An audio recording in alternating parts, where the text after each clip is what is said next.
Para a alegria geral da nação, o último conteúdo de campo elétrico. A gente vai analisar agora o campo elétrico em fenômenos cotidianos. E eu escolhi os 3 principais. Existem mais, eu posso até citar no final do nosso slide, para que vocês, caso tenham curiosidade, pesquisem um pouco mais sobre esses efeitos, mas eu peguei os 3 que mais aparecem em questões. O primeiro assunto que a gente aborda é blindagem eletrostática. Para a gente falar de blindagem eletrostática, eu preciso relembrar o último conceito que a gente viu na última aula, que é o conceito de um corpo condutor eletrizado em equilíbrio. E quando eu relembro esse conceito, na verdade, eu estou narrando para você a caracterização de como é que tem que acontecer, qual é a situação que tem que se estabelecer para eu falar que existe uma blindagem eletrostática. Ou seja, eu preciso de um corpo que seja oco, nesse caso, o corpo maciço, porque a ideia é que eu consiga blindar algo. Então, eu preciso colocar esse algo dentro de alguma coisa. Então, eu não vou usar um corpo maciço, eu vou usar um corpo oco, mas que esteja em equilíbrio eletrostático. Ou seja, que as cargas em excesso, ou até as cargas do próprio corpo, estejam localizadas na superfície externa desse corpo, mais distante possível uma da outra, criando dentro desse corpo um campo elétrico nulo.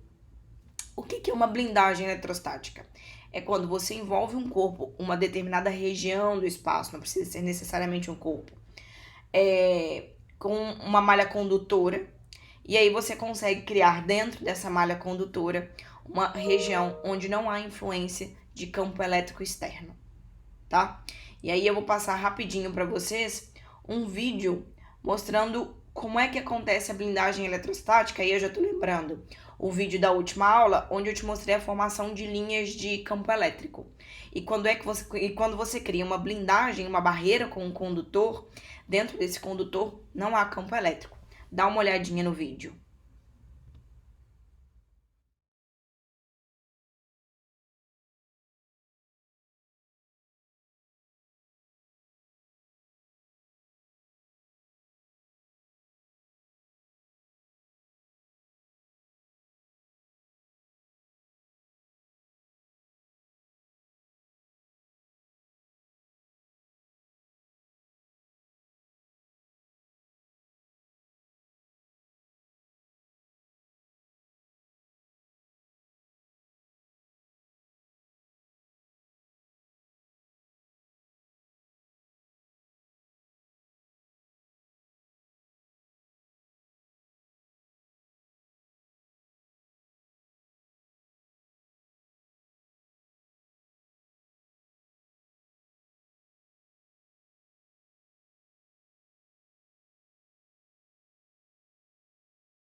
Então, o que eu vou fazer? Eu te mostrei um primeiro vídeo que te mostrava, na prática, como é que o condutor consegue blindar essa linha de campo elétrico. Então, você viu que lá dentro do condutor, de uma região cercada por um condutor, não tem campo elétrico. Aquele vídeo ele é didaticamente importantíssimo para você entender a ideia da blindagem. E aí, eu vou te mostrar os próximos 2 vídeos, é quase que um entretenimento. Mas nesse entretenimento eu quero que você continue tendo um olhar físico nos vídeos. O primeiro vídeo, você vai perceber que tem até o cara do Mythbusters lá dentro. E você vê que ele brinca dentro de uma gaiola, remetendo ao original, da ideia original de Faraday, que entrou literalmente dentro de uma gaiola gigante, que parecia uma gaiola de pássaro mesmo. E aí descargas elétricas foram disparadas em direção a essa casca, né? Como é que é o nome disso? Essa gaiola. E aí ele lá dentro. E o segundo é uma evolução do processo de entender como é que as cargas se distribuem quando uma pessoa se veste de uma malha metálica. Então agora a gaiola literalmente é a roupa da pessoa.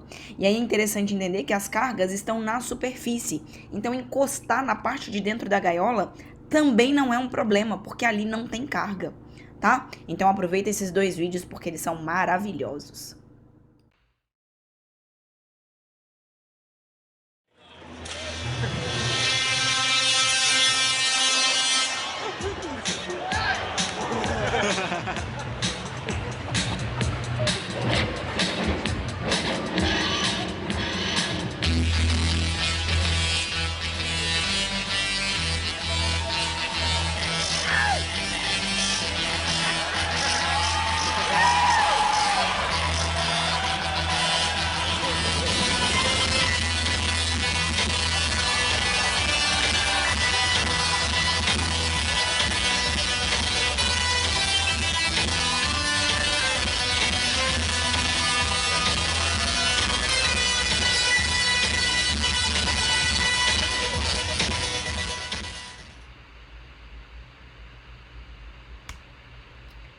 pergunta que a gente precisa fazer agora é: por que é que esse condutor consegue anular um campo elétrico externo? Eu vou tentar fazer uma animação para que vocês entendam o que acontece. Um campo elétrico externo, ele cria no condutor um movimento de cargas. Se não existisse esse campo elétrico externo, então ele não aconteceria esse movimento de cargas. Então, quando eu colocar esse campo elétrico, eu já não vou poder mais falar que esse corpo que a gente está analisando está em equilíbrio, tá? Então, vamos lá. Tá aí a parte da gaiola e ela tem cargas intrínsecas a ela. Então, eu coloquei só em uma partezinha, tá? Mas você vai ter que imaginar que o que eu tô fazendo nessa partezinha vale para a gaiola inteira. Pronto, coloquei um campo elétrico externo. Quando eu coloco esse campo elétrico externo, a primeira coisa que eu já imagino que você consiga fazer é falar para mim onde está a parte positiva, onde está a parte negativa. Então, a gente sabe que o campo sempre sai do positivo e sempre morre no negativo. Então, na minha orientação, lembrando que sou eu agora olhando para a tela, que estou sendo o referencial, na minha esquerda é positivo, a minha direita é negativo. O que acontece com as cargas? O que eu vou animar agora tem um caráter muito mais didático do que real. A gente já discutiu que carga positiva não se move, mas para eu conseguir te mostrar o efeito que eu quero, eu precisei fazer as cargas positivas se mexerem, porque as distâncias que eu estava trabalhando ali eram muito pequenininhas. Mas vamos lá, quando eu colocar esse campo elétrico externo atuando, o que acontece? Há uma separação de cargas.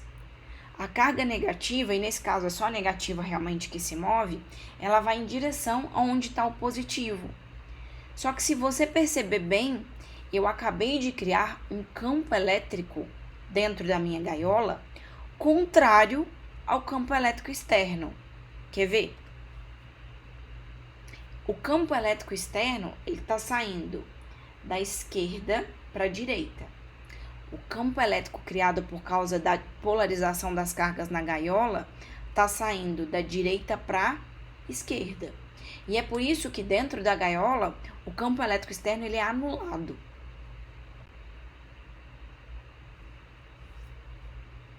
Quais são os fatores que vão fazer eu conseguir anular melhor o campo elétrico externo? Porque nem sempre a gente vai conseguir anular esse campo elétrico de forma total. Então, coisas que auxiliam a atenuar o campo elétrico externo, que chega até a anular. A espessura do condutor, quanto maior, melhor. A condutividade do material, quanto maior, melhor. E o tamanho da malha. O tamanho da malha, eu vou fazer com que você consiga aproximar o que eu quero te falar. Você imagina a gaiola. Gaiola é uma trama, né? Eu tenho ali partes condutoras na vertical e na horizontal, construindo uma malha. Então, se o comprimento de onda, da onda que tá chegando, então assim, eu tenho uma onda eletromagnética, eu quero que você pense agora dessa forma. E você já estudou comprimento de onda. Se o comprimento dessa onda for maior do que o comprimento da trama que você está montando, a trama vai funcionar como uma blindagem. Mas se for próximo, já não blinda mais nada. Talvez agora, só com a minha fala, e você fale assim, eu preciso de uma coisa desenhada para eu conseguir entender melhor. Então, depois você me dá um toque, que seja no WhatsApp ou que seja no fórum, para eu tentar te mostrar em imagem o que é que eu tô te falando. Mas o que eu quero te contar no fim das contas a blindagem ela pode funcionar melhor ou pior, dependendo de algumas características do condutor que você está utilizando, tá?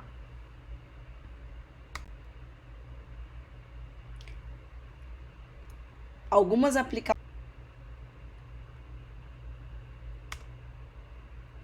Outra coisa que utiliza também blindagem eletrostática são alguns aparelhos eletrônicos.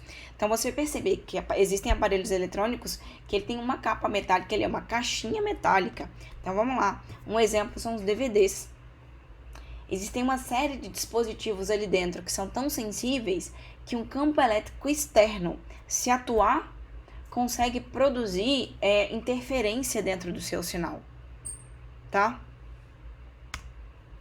Outra coisa que é super bacana e que a gente vai falar bastante agora são as blindagens eletrostáticas com relação a meios de locomoção. Então, não é comum a gente falar, pelo menos eu não conheço ninguém, mas é recorrente em questões eu perguntar para você o seguinte: eu estou num avião, eu estou dentro de um carro, e aí acontece uma descarga elétrica sobre ele. O que acontece com os ocupantes que estão dentro?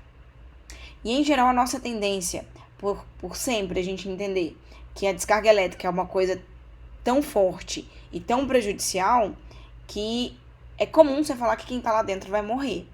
E aí agora, você sabendo sobre o que é blindagem eletrostática, você vai imaginar que tanto o externo do avião, quanto o externo de um carro, ou de um ônibus, ou de... aí assim, um carrinho de golfe não pode, não vale, não tá blindado, tá? Mas se você pensar numa superfície fechada, ele vai funcionar como uma blindagem eletrostática. E aí você vai lembrar pra mim, lá dentro o campo elétrico é nulo, então quem estiver lá dentro não sofre nada. Eu vou utilizar um videozinho que vai te ajudar a entender, por exemplo, como é que acontece no avião.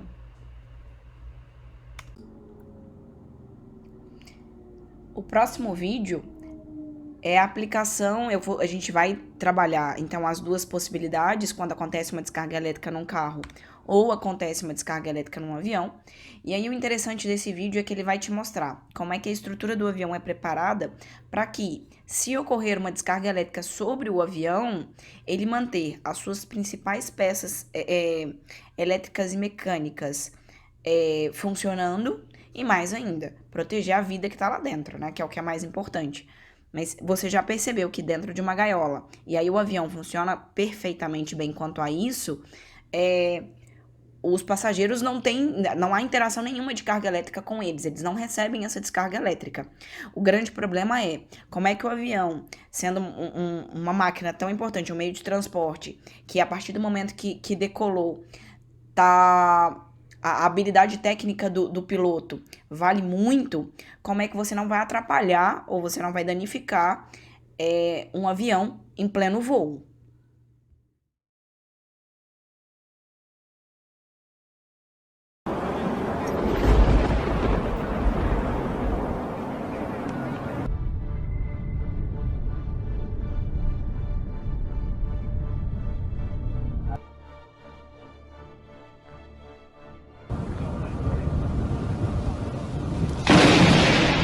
That's gonna be loud.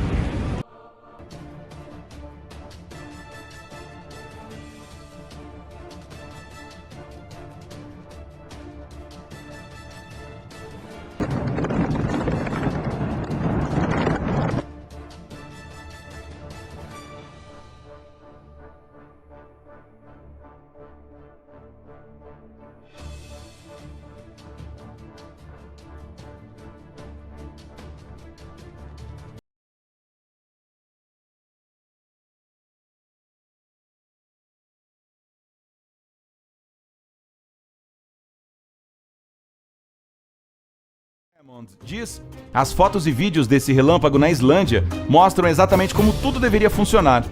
O raio geralmente atinge o avião na área do nariz e sai da proximidade da cauda e parcialmente através das asas. Ele faz isso porque escolhe o caminho de menor resistência, como entre eu e o pote de biscoitos. Em vez disso, o raio percorre o exterior de metal do avião, mas não entra nem danifica partes importantes. Agora que os aviões são cobertos não com alumínio puro, mas com materiais compostos, eles obtêm uma camada especial de uma malha condutora feita de cobre. Essa malha parece uma tela eletricamente condutora cobrindo o avião. Resumindo, a aeronave se torna uma gaiola de Faraday gigante.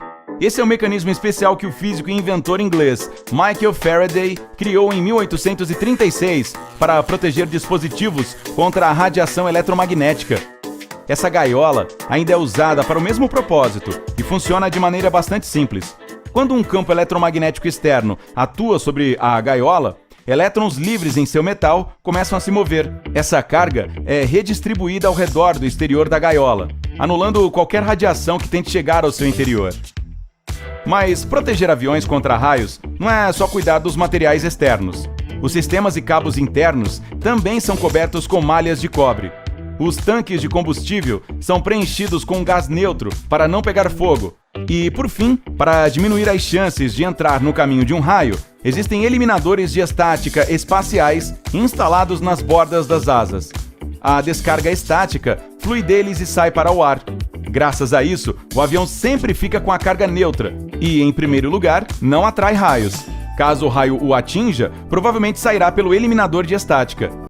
Depois de falar de avião, que é um meio de transporte que a gente não usa rotineiramente, vale comentar um pouco mais sobre o carro. O que fazer quando cair uma descarga elétrica no carro? Então, primeiro, caiu a descarga elétrica. Fechar as janelas e ficar em segurança dentro do carro. Não vai acontecer nada com você. Você está blindado eletrostaticamente. Existe um condutor ao seu redor e é esse condutor que está sendo responsável por escoar essa carga que veio de uma descarga elétrica. Se for um dia chuvoso, o escoamento dessa carga ele é mais simples, porque a água acaba conduzindo o excesso de carga para o solo, sem problema nenhum. Se for um dia seco, aí a gente tem um probleminha a mais. Em geral, o pneu não consegue segurar essa carga na carcaça. E aí, vai começar a dar estalinho, vai dar faísca. E aí ele vai acabar se deseletrizando por faísca. Mas você não pode ficar considerando isso sempre, né? Então, o ideal é que você, em algum momento, consiga, se acontecer isso, o carro desligado, mas depois que passar a tempestade, se não houve dano elétrico ao seu carro, você pode tentar encostar, chegar próximo a alguma superfície, por exemplo, uma árvore, e encostar, abrir a porta e deixar a porta encostar nessa árvore. Isso já funciona como um caminho para deseletrizar.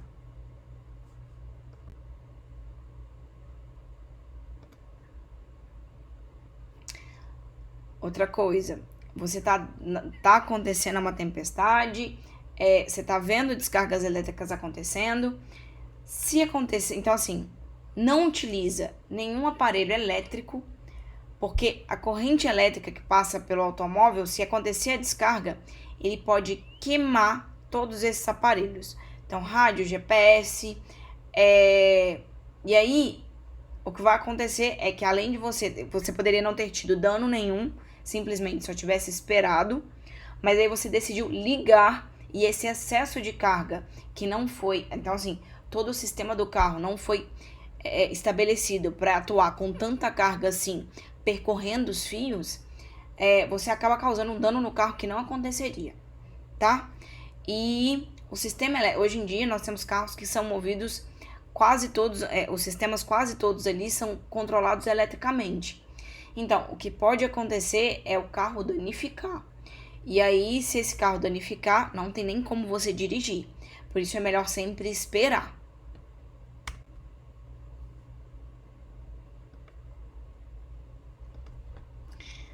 Uma coisa que tá na moda é essa bolsinha, que eles estão falando que é uma bolsinha de Faraday. O que acontece? Isso nada mais é do que se você pegasse a chave do carro, o cartão de crédito e enrolasse eles, em questão de blindagem, né? Num papel alumínio. O que acontece? Como então assim, a gente está fazendo agora uma transição de tecnologias e aí a gente está tendo a internet das coisas.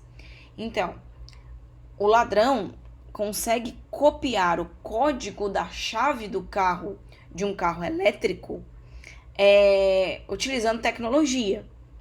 Então, você consegue bloquear uma possibilidade de cópia se você guarda a sua chave blindada. Isso pode acontecer, por exemplo, com o seu cartão de crédito. Uma coisa que nós estamos acostumados agora é com o pagamento por celular. Então, você consegue blindar o seu celular se você enrola o seu celular, por exemplo, num papel alumínio. Tá? Eu poderia fazer isso, por exemplo, dentro de sala de aula. Quando vocês começassem a usar esse celular desesperadamente, eu pegar e enrolá-los eles em papel alumínio, eu ia bloquear a chegada de sinal. Eles não iam mais tocar, por incrível que pareça, tá? Então, isso é uma das coisas que estão acontecendo. Tem também na internet uma casa bloqueadora de sinal para você encontrar consigo mesmo. Ou seja, nada mais é do que uma tendinha de papel alumínio estilizado em que você entra e o seu celular, nem internet não funciona. E ela custa quase $8.000. Se quiser, eu faço muito mais barata.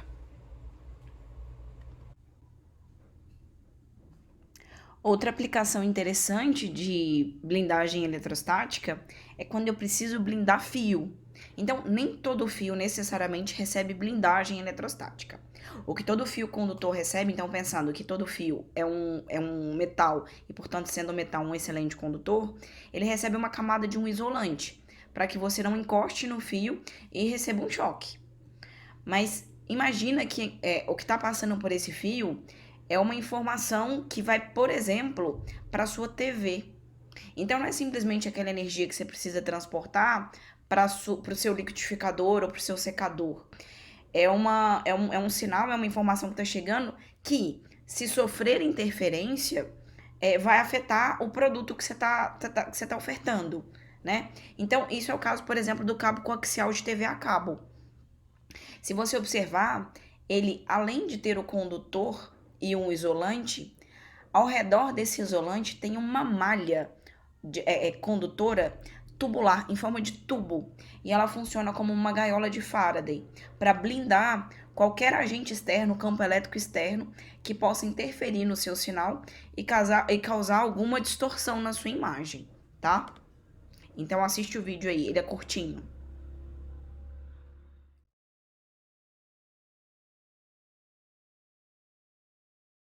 Nonetheless. Another less obvious example is the metal layer commonly found inside the cables for your electronics. These serve as a shield around the copper wire that actually transmits the signal. This shield is effectively a tubular Faraday cage that keeps external signals from getting into the wire and screwing up your content, as well as preventing its own signals from escaping and interfering with your other wires and gadgets.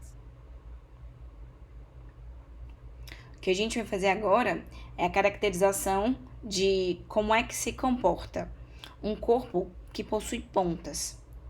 Então, vamos pegar aqui, eu coloquei 3 exemplos, eu quero que vocês imaginem que os meus 3 exemplos, o material ali é um metal condutor e que eles estão carregados.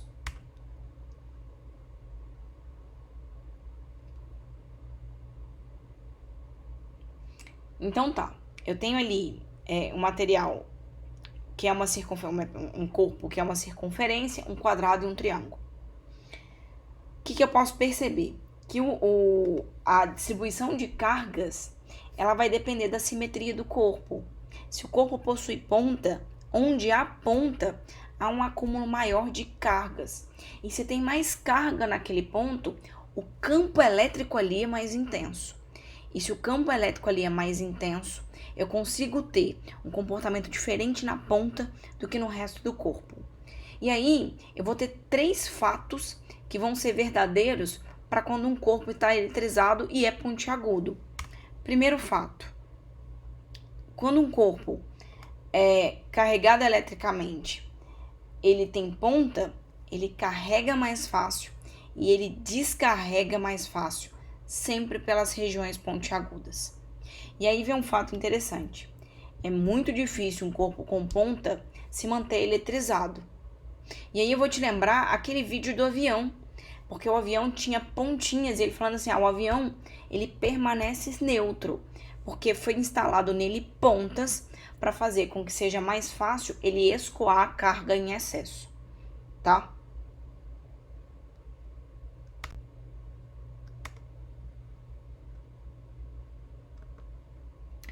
Segunda coisa, num corpo eletricamente carregado, a região pontiaguda tem sobre os outros corpos uma ação muito mais intensa do que as não pontiagudas. E aí a gente já justificou, é pela quantidade de carga elétrica que está naquela região.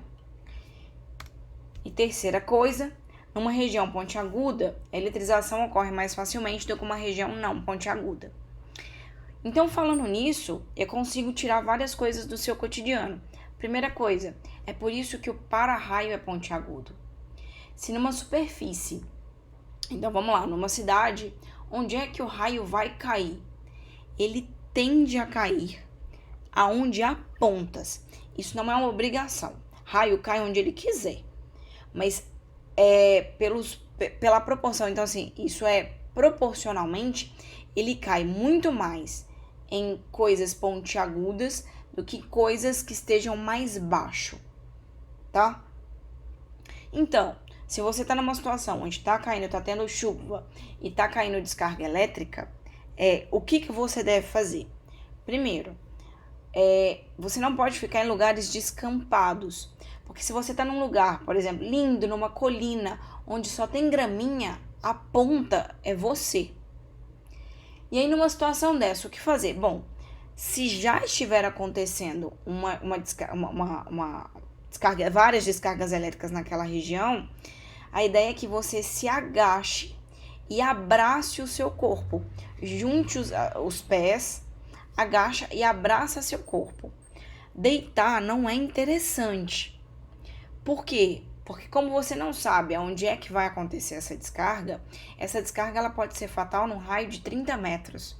Então, você deitado, você oferece uma superfície muito grande do seu corpo para receber essa descarga. Ah, professora, e se eu estiver agachado de tênis? Bom, o seu tênis não consegue segurar essa descarga elétrica, tá? Segundo, você está num lugar onde tem muitas árvores. Então, assim, sei lá onde você está, onde é que você enfiou. Você não vai ficar próximo às árvores mais altas. Lembra, a tendência da descarga elétrica é procurar as pontas. Então, você vai se esconder onde houver árvores mais baixas, tá? Então, nunca perto de árvores. Se você tiver, por exemplo, aí você fala assim, perguntas que vêm geralmente na aula. Ah, professor, o meu piercing, o meu brinco, o colarzinho. Bom, esse tipo de metal, em geral, não influencia, não vai fazer com que a descarga caia então, assim, não é isso que vai demarcar se a descarga vai cair em você ou não. Agora, se você estiver carregando um objeto metálico grande, aí é melhor você soltar e não carregar ele. Por exemplo, a sua sombrinha. Então, nesse tipo de situação, guarda-chuva é um risco. Outra coisa, bicicleta. Bicicleta também é um risco, tá? Então, nesse tipo de situação, é melhor você deixar isso num canto, achar um lugar para se abrigar, e depois que essa tempestade passar, você continua o seu caminho. Antes estar vivo do que ter uma bicicleta.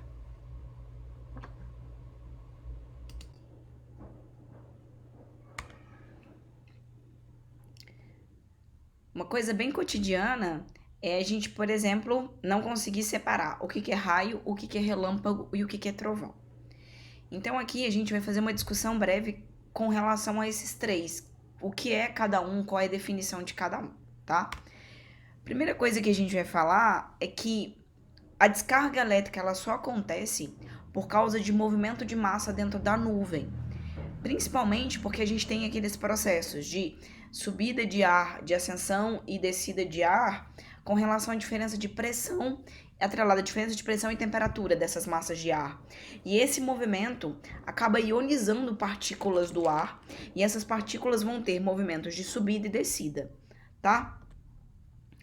Então eu achei um vídeo, e aí você me desculpa que se nesse vídeo eu vou abusar um pouquinho do seu Luciana Lana, do seu CCAA, da sua cultura inglesa, do seu inglês da escola, porque eu não consegui achar um vídeo bacana em português.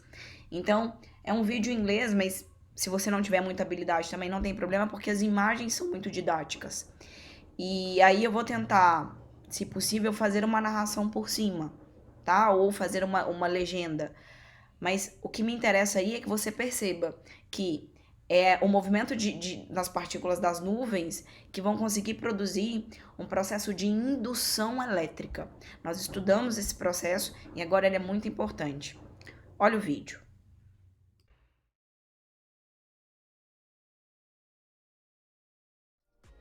Thunderstorms are caused by small electrically charged particles. As water molecules in the cloud are heated and cooled, they move up and down against each other.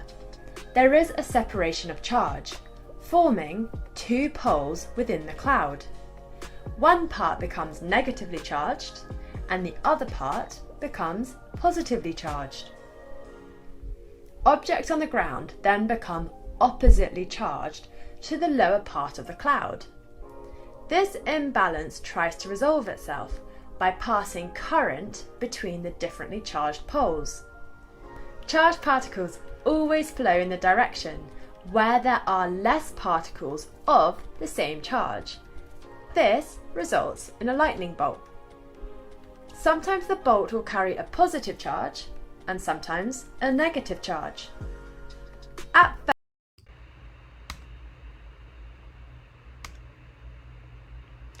Então tá, vamos pegar meu exemplo ali. A nuvem, ela houve uma separação nela e ela ficou negativa embaixo. Quando ela fica negativa embaixo, ela pega aquele monte de elétrons que ficam lá na superfície da Terra brincando, que não tem nada para fazer, e ela repele esses elétrons para baixo. Quando ela repele esses elétrons para baixo, ela faz com que a superfície da Terra, que até então era neutra, mas com excesso de carga negativa ali, ó, brincando, esses elétrons eles vão para baixo e deixam a superfície da Terra e de qualquer coisa que esteja ali positivo.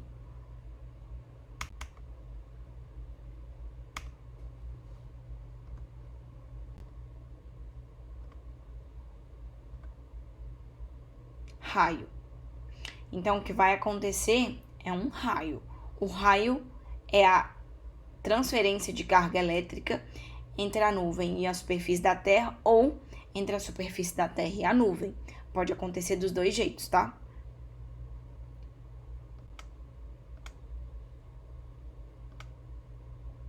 Essa descarga elétrica, ela tem como uma característica que ela aumenta a temperatura do ar e ele fica aproximadamente 5 vezes a temperatura da superfície do Sol.